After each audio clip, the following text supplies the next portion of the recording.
I get asked all the time what's the real difference between the Hosim Mazek M23 and the Mojarco M33. Enough talk, we're tearing them both down, right now. The M33, now that's a true 1/8 scale beast.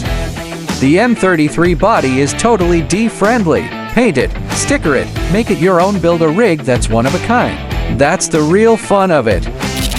The M23 is your classic 1/10 scale rig, packing a 3670 brushless motor and a 100 AESC. This thing, it's a pocket rocket built to catch air and scream.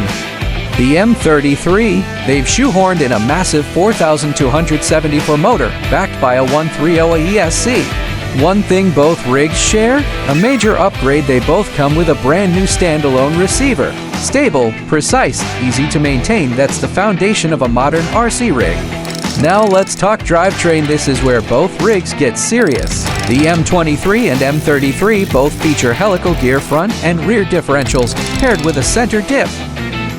The steering setup, that's another place these two part ways. The M33 comes with a 35 kilograms high torque servo, while the M23 packs a 21 kilograms servo.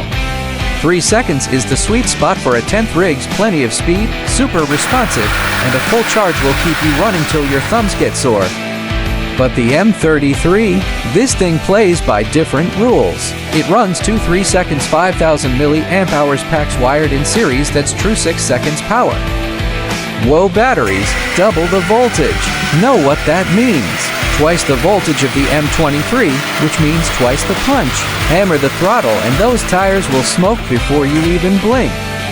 So if you're all about precision handling and carving the perfect line, the M23 is your ride. But if you're a straight-up adrenaline junkie, hungry to conquer every obstacle in sight, the M33 is waiting for your command. I'm Hosim. Pick your rig. See you next time.